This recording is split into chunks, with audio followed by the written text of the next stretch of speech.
Assalamualaikum warahmatullahi wabarakatuh. Halo anak-anak semua. Hari ini kita akan belajar tema 8, subtema 2, pembelajaran kelima dengan muatan IPA dan SPDP. Sebelum mulai belajar, kita berdoa terlebih dahulu ya. Berdoa dimulai.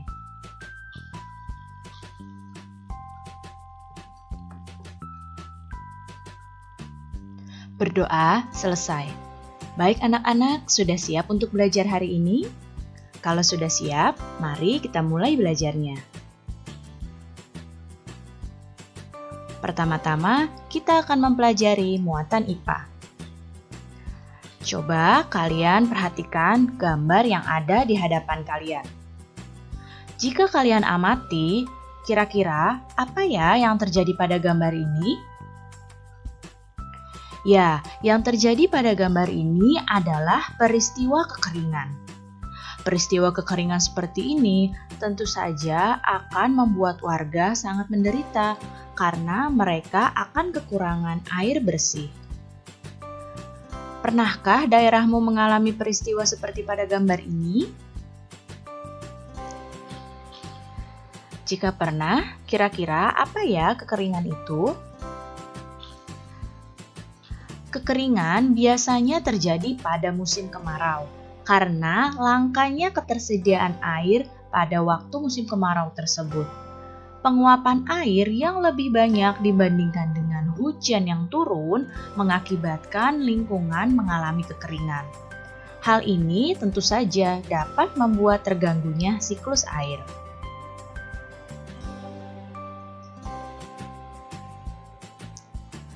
Selain karena dipengaruhi musim kemarau yang panjang, kekeringan juga dapat dipengaruhi oleh sedikitnya pohon sebagai resapan air. Sebagaimana kita tahu, pohon dapat membantu penyerapan air ke dalam tanah. Tidak adanya daerah resapan air menyebabkan cadangan air tanah menjadi berkurang. Kekeringan melanda karena habisnya air permukaan seperti sungai dan danau dan juga habisnya cadangan air di dalam tanah.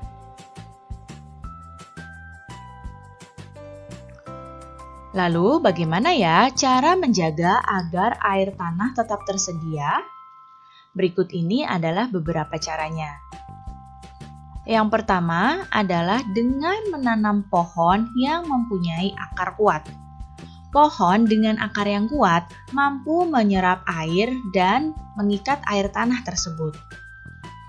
Kemudian, tidak menutup permukaan tanah dengan semen. Ya, jika permukaan tanah tidak tertutup dengan semen, maka air hujan yang turun akan terserap dengan lebih mudah ke dalam tanah. Berikutnya, membuat jalur hijau atau taman kota. Hal tersebut berarti banyak pula tempat yang menjadi daerah resapan air.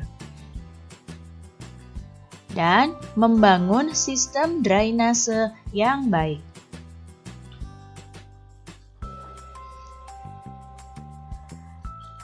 Sekarang coba kalian perhatikan warga yang ada pada gambar di hadapan kalian. Kira-kira apa ya yang sedang dilakukan oleh warga ini?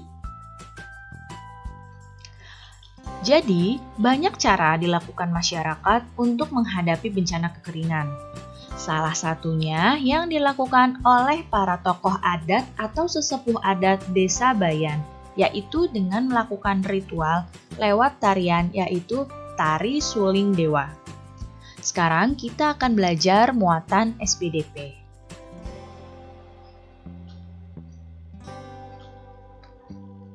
Seni tari yang berkembang di Indonesia begitu banyak dan beragam. Tarian daerah menggambarkan tradisi dan tata cara kehidupan penduduk di suatu daerah. Tarian biasanya menjadi ciri khas pertunjukan pada upacara adat atau peristiwa penting di suatu daerah.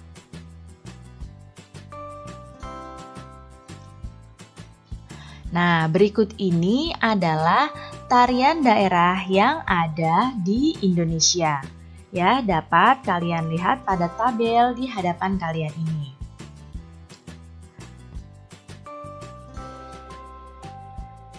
Ini juga merupakan tarian yang ada di Indonesia.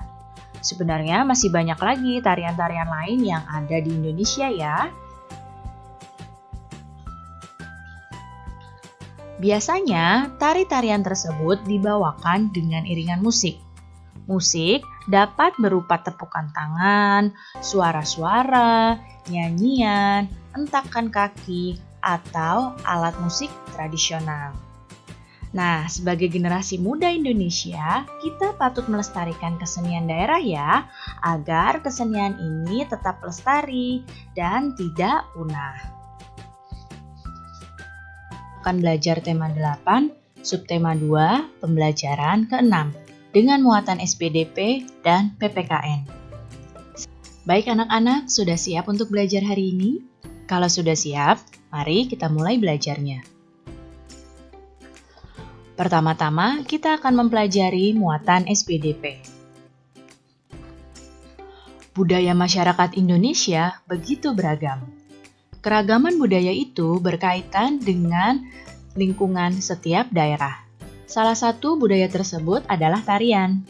Tarian setiap daerah mempunyai ciri khasnya sendiri-sendiri.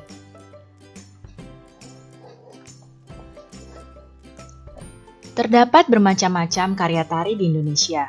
Bentuk dan pola lantai dari setiap tarian daerah di Indonesia pun berbeda-beda. Selain bentuknya yang berbeda, terdapat pula pola lantai yang memiliki makna dan ada juga pola lantai yang tidak memiliki makna. Apa fungsinya pola lantai? Pola lantai berfungsi untuk membuat posisi dalam ruang gerak ketika seseorang sedang menari. Pola lantai pada karya tari ada yang memiliki makna dan ada juga yang tidak memiliki makna. Nah, sekarang mari kita bandingkan kedua tarian yang berasal dari Yogyakarta berikut ini. Nah, di sebelah kiri ini ada tari bedaya dan di sebelah kanan ini ada tari jaran kepang. Mari kita bandingkan makna dari pola lantai kedua tarian ini. Yang pertama adalah tari bedaya. Tari bedaya termasuk dalam jenis tari klasik. Salah satu pola lantai pada tari bedaya yang dikenal dengan nama rakit lajur. Pola lantai rakit lajur bermaksud menggambarkan 5 unsur yang ada pada diri manusia, yaitu cahaya, rasa, sukma, nafsu, dan perilaku. Kemudian, berikutnya adalah tari jaran kepang. Tari jaran kepang ini berdasarkan bentuk koreografi termasuk dalam jenis tari rakyat. Bentuk pola lantai tari jaran kepang lebih sederhana dibandingkan dengan bentuk pola lantai pada tari bedaya. Pola lantai yang berbentuk garis horizontal pada tari jaran kepang tidak mempunyai maksud apapun. Nah, jadi setiap tarian di Indonesia bentuk pola lantainya itu memiliki maknanya masing-masing ya. Indonesia merupakan negara yang kaya dengan budaya, mulai dari tarian, musik, hingga tradisi upacara daerah. Keberagaman budaya tersebut haruslah kita lestarikan. Karena dengan memiliki keragaman budaya, Indonesia dapat dikatakan mempunyai keunggulan jika dibandingkan dengan negara-negara lainnya.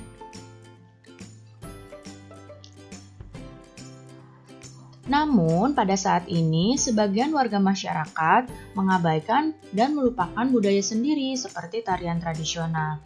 Tidak sedikit anak muda yang malah lebih senang dengan menarikan tarian modern dibandingkan dengan menarikan tarian tradisional.